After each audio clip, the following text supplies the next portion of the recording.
Hello, you wonderful people, and welcome to another episode of Crime Centric. This being a show, it's about crime dramas that I watch. For today's episode, I'm going to talk about the latest episode of Big Sky. A lot of really interesting things went down in this episode, so let's break it down. So first and foremost, we're picking up with Ren. Obviously, our first time really getting to see her around both her brother and her dad's significant other. Don't know if that's like their full-blown stepmom in the sense of, hey, they're married, or just stepmother in certain regards of like they're just dating, whatever the case may be.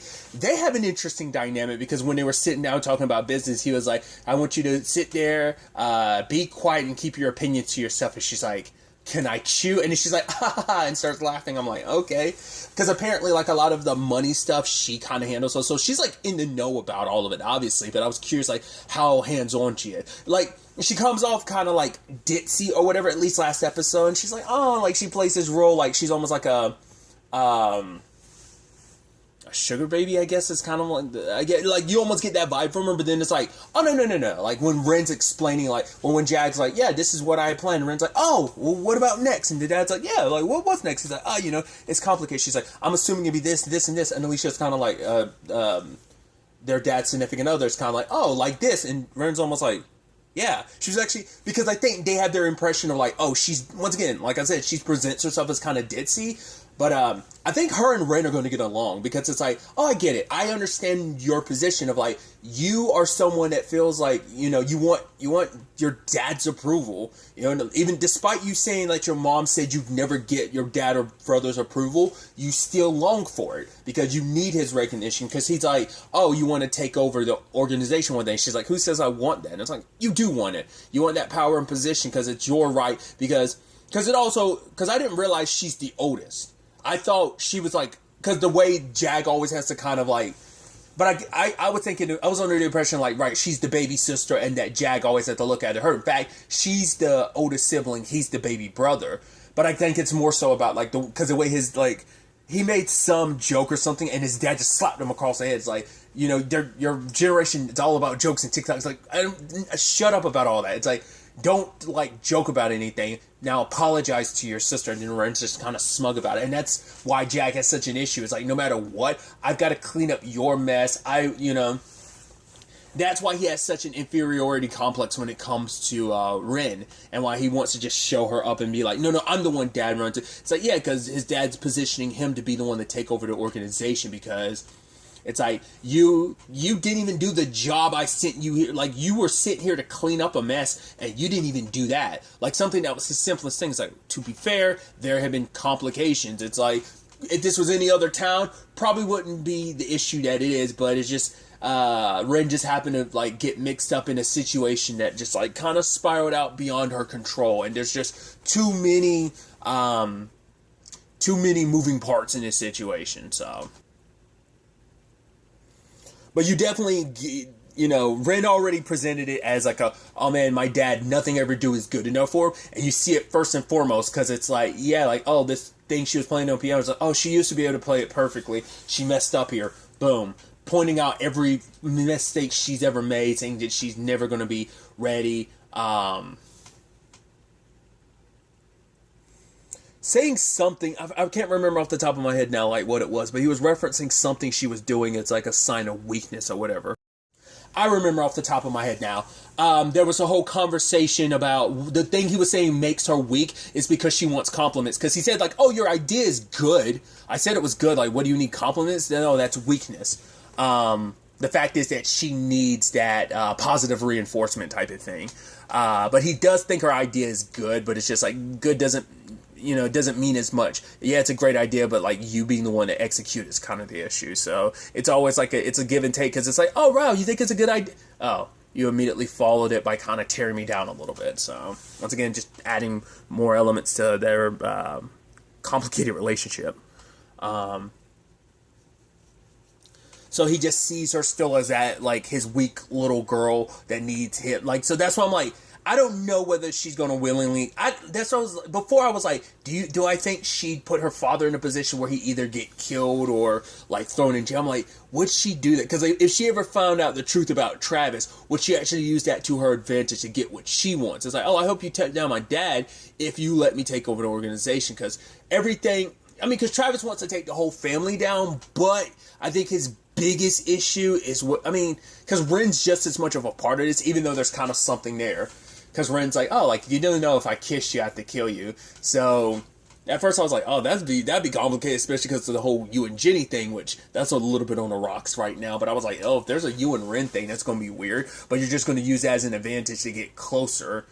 I mean, because it's like, right, the dad wants to vet him, which I'm like, nah, that's not good. Especially because the dad was like, have we met before? And he'd be like, nope. I think I wouldn't remember if I met someone like you. So I'm like, so I guess whatever his circumstances are, this is personal for him. Jenny kind of assumes like, right, it's about your partner. What happened? He doesn't answer. So, and the fact is that their dad doesn't recognize him means they must have never met face to face, but he must have seen pictures or something. Like maybe it's just like, maybe they've crossed paths like indirectly, but it's never been a face-to-face before. I would assume not, because like if you came across a cop, but it's like, right, he's just some forgettable cop that maybe you saw him in passing or something like that. Maybe directly, maybe like you bumped into each other like once and he vaguely remembers that, or maybe because your partner got killed and maybe it was like news or something like that he recognized it. I don't know.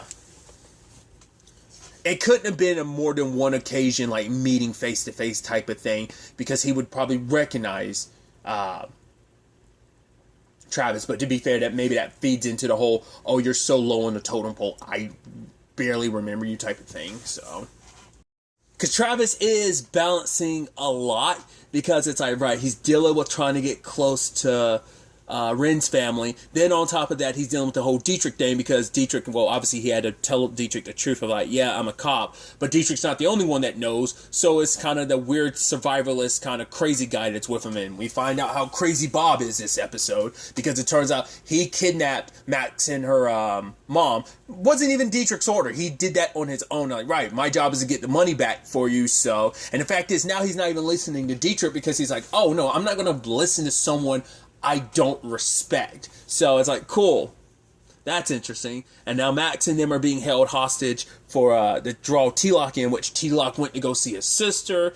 The fact is that she was just so okay with him rolling up with money. Granted, she didn't know how much money. Fact is, he comes with fat, like even one fat stack like that, I'm like, should kind of make you go, this is a little weird. Where'd you get this money? She didn't ask any questions. It wasn't until she saw the duffel bag, and I'm like, knowing your brother, you would know that, like, oh, this is kind of weird. Because especially because you're even referencing the fact is, he's like, I didn't kill the turtle, nor did I, okay, yes, I borrowed the jewelry, and this must be enough to cover that back. But it's like, she didn't immediately ask any questions in that point in time.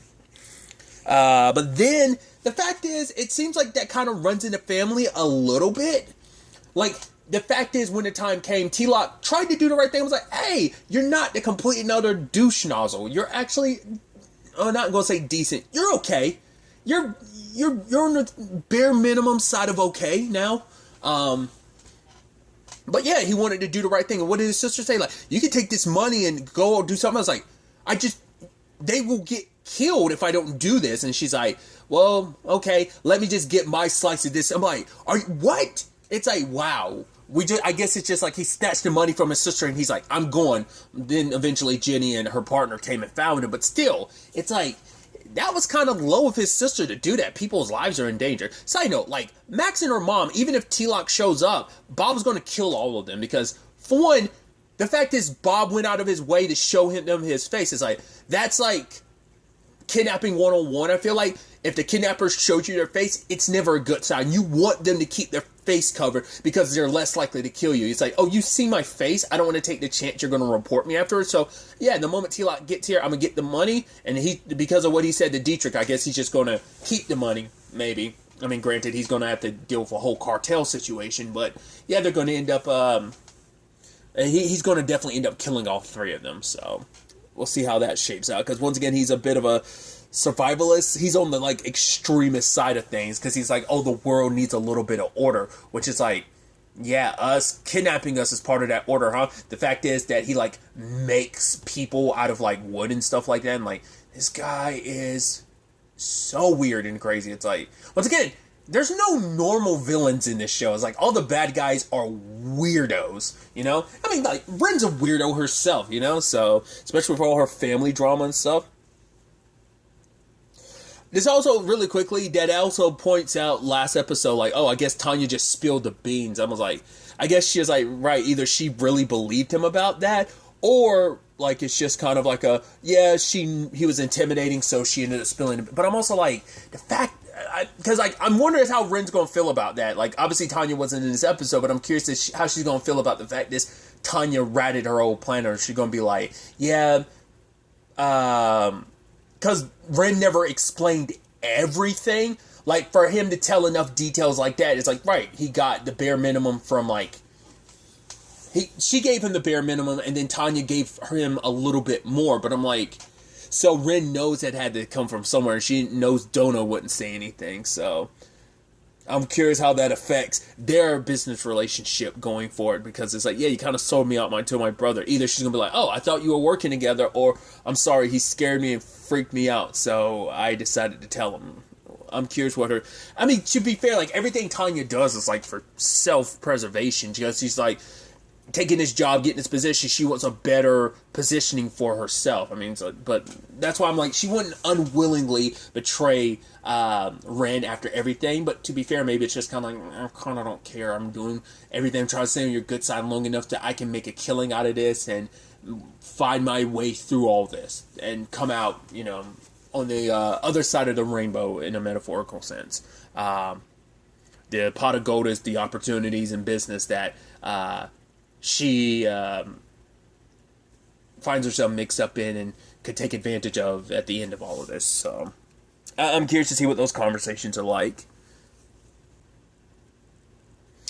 Speaking of conversations this episode, we also had, like, I referenced earlier, but obviously Jenny and Travis aren't on the best of terms, because it's like, yeah, cool. Because Travis kind of like, yeah, kind of have to tell you the truth. It's like, yeah, because it wasn't Ren and her family that did this. It was it might be Dietrich. And it's like, cool, you've been lying to me, you haven't been telling me the truth about everything. It's like, we could be working together, but it's like, a lot of times, it's out of Travis's self-interest. Like, he's so driven by revenge, he's willing to do whatever and use whoever he needs to for that sake and for that purpose. So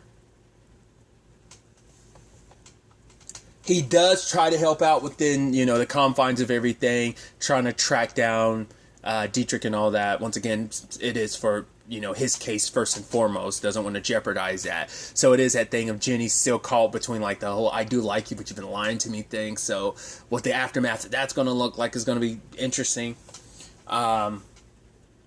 There's also Max and her mom. Max almost getting away, doing a number on Bob, knocking him down, and it's kind of like you kind of want to go for the double tap with that. You know, they at least keep him down, try to cut her mom free, even used the thing her and Harper have, and, like, jabbed him in the chest, but yeah, she ends up getting recaptured again, so that didn't work out.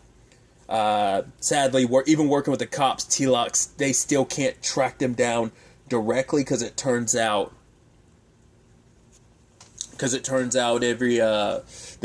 Bob's really good at what he does, so he's basically bouncing the signal like he's in different places, so they can't necessarily track him down, so it's up to T-Lock to, go to where they're having to drop off and trying to play the role he's supposed to be playing just so they could get closer to Max and her mom, so we'll see how that works out. Other elements to this is the whole situation with Ronald. That was interesting. The fact is that him kind of in between life and death, and like, oh, who be the person? I was like, oh, it's going to be his mom. Nope. Of course it's going to be Rick. And Rick, it's like, oh yeah, it's hell. Like, it's not too bad. You'll be there soon enough. And he's like, cause obviously the conversation about like, oh, Scarlett's big secret. Well, I'm like, is it more that, well, he already knows about the fact that she killed her ex and then put him in a freezer in her sister's place. But I'm like, what other than that? What other secret could she be hiding? I'm like, that's interesting. Maybe it's something that she hadn't talked about when it came to the whole wolf thing. Like maybe there was something more there that she hasn't really talked about. I don't know. I'm like, what else could she be keeping from him? But I love that he's like, oh yeah, like, because I didn't, it's like, oh, like, obviously that's the thing about, like, love. Because he was saying the fact is that when it comes to, Ronald's always been a little off off key, off beat, but especially when it comes to women, it's like, whether it's like his mom, the people the girls he kidnapped, Jerry, and now Scarlett, it's like, yeah, it's going to be your undoing. He's like, yeah, like, I loved someone at one point in time, still didn't stop my wife from bashing my head in while I was in a hospital bed. And it's like, yeah, Scarlett will be your undoing. Like, for whatever the circumstances may be, she loves you and she's going to do whatever it takes to protect you. It's like, but, oh, she's a special girl. I'm like, what's that all about? So, I don't know if some of that got to him, because, like, when he wakes up, she's like, you gotta hang on, Ronald. And he just kind of looks out the window. I don't know if, like, some part of his brain, like, subconscious is kind of suspicious. Like, there's something you're not telling me. There's still something you're hiding. Like, he knows on some level, so that might cause some issues. I'm also curious about Phoebe. Phoebe constantly bounces back and forth between, I guess it's like, right, he's a bad guy, but at the end of the day, I don't want him to die, you know, despite anything. Like, he might be weird, might be creepy, but I don't want Ronald to die, so whatever we can do to help, fine. So, she's only kind of along with everything for that purpose, you know, so. But obviously they can't go into any actual hospitals because that might draw too much attention, but Scarlett wants to do what she can to help Ronald. So, in fact, they're basically forcing a doctor to help. Even having Phoebe, like, do a prayer for Ronald and everything, too. Mainly so, like, her daughter would close her eyes so she could get the gun.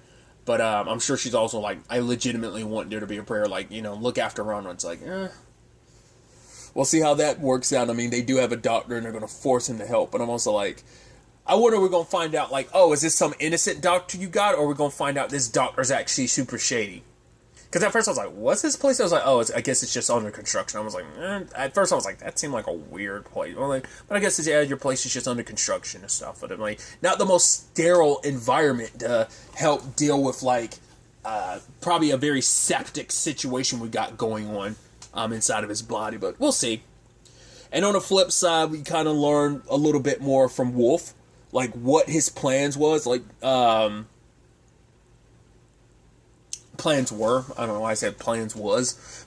What his plans were. Obviously, well, we've known for a while that he wanted to try and heal Ronald, because it's like, yeah, all the books he wrote about, like, taming mammals, he wanted to do the same thing to Ronald, and it ended up costing him everything. It's like, yeah, my wife was right. I should have listened to her about Ronald, and it's too late, because so much happened because of him. It's like, my wife is dead, and also, Cassie's father is dead because of my mistakes, my actions. I even love him saying that line of like, okay, I just asked you one more question. How did it feel to shoot my brother in the head? And it's like, really, bro? He's like, I'm sorry, I just needed to know. And it's like, he had the very complicated relationship with his twin, so.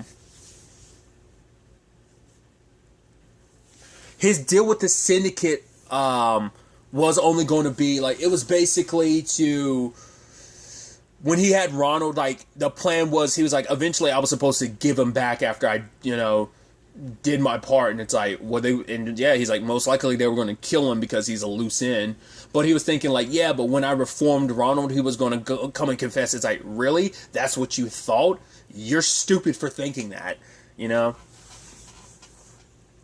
Now he's also potentially getting an immunity deal, which I don't think that's not written in stone, because I'm like, I think Lindor and Cassie are just being like, yo, you're getting an immunity deal, help us. It's like, it's, you know, unless you get that written, which there's no way that happened in that time frame. Like, because he's like, I don't want to be charged for all the other stuff I've been involved in and all this. It's like, you're still going to, like, they're playing you, stringing you along, because, like, they're not going to let you just get away with, because your role in all this is just, like, yes, you're directly responsible for any death and carnage that Ronald has caused while he was under your care. You could have done the right thing, but your mind doing the right thing was rehabilitating him so that he would do the right thing. So, oh, and it also turns out he has a tracker on Ronald, so I guess that's how he was able to easily track down Ronald. I guess there's not one on Scarlett because she kind of played her role, so she probably doesn't have one, but Ronald definitely does. So, once again, feeding into the whole, like, yeah, you handle this like he was. Yes, humans are animals, but still, like, you thought he was like your run-of-the-mill, like, oh, I'm going to fix his behavior like I'm fixing a dog's behavior, because you've never done what you've done with a human. You just thought it would be applicable, and you thought, like, oh, what I could do, so much evil in the world, I'd make a whole bunch of money, because, like, people would be able to use my book to rehabilitate all the evil in the world, and I'll be seen as a certain way, blah, blah, blah. So, it's definitely going to be interesting to see where all that ends up taking us going forward into the next episode, so... but really, that's all I want to talk about. To the next time we meet, be happy, be safe, live life to the fullest, and enjoy it. Good day, and goodbye.